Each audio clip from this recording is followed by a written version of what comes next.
So, here's a strange story from a couple of years ago that I've never really shared with anyone because, well, it's kind of embarrassing but also hilariously absurd. I was living in Jersey at the time, and one Saturday afternoon, I decided to take a walk in the woods near the highway. Why was I in the woods, you ask?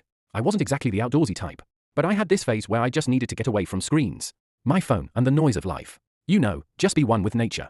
Plus, there was a local trail that had a reputation for being pretty peaceful, and I figured a walk could clear my head. So, I'm walking along, minding my own business, when I noticed something half buried in the mud. At first, I thought it was just trash. Jersey is notorious for litter along highways, so it wouldn't have been surprising. But as I got closer, I realized it was a DVD case. It was so filthy that at first, I didn't even realize what it was. I honestly thought the cover was black. Curiosity got the best of me, so I picked it up. After wiping off some of the dirt, I realized it wasn't just any DVD, it was some adult movie. The title was barely legible, but the characters on the cover had distinctly Indian features. I couldn't help but laugh at how random this was. Here I was, trying to disconnect from modern life, only to find some kind of Bollywood-themed adult flick. Of all things, half buried in the mud. The case was still intact, which made me think that whoever dropped this either lost it during a hike, which is already a weird thought, or intentionally left it there, maybe hoping someone else would stumble upon it. It's almost like it was meant to be found.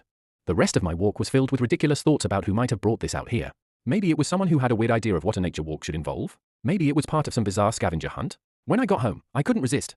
I popped the DVD into my old player, eager to see what kind of hilarity I'd uncovered. But here's the kicker, the damn thing didn't work. Not even a flicker. It must have gotten wet at some point because the disc looked fine at first. But once it started spinning, the player just spat it out. Part of me was disappointed. I mean, after all that build-up, it could have been the most bizarrely entertaining thing I'd ever seen. But another part of me was relieved because maybe it's better not to know what kind of weirdness that DVD contained. And so, it sits on my shelf now. A bizarre souvenir from that random day in the woods.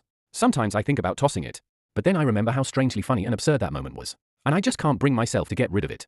Whoever dropped that thing in the woods, whether by accident or on purpose, definitely gave me a story to tell.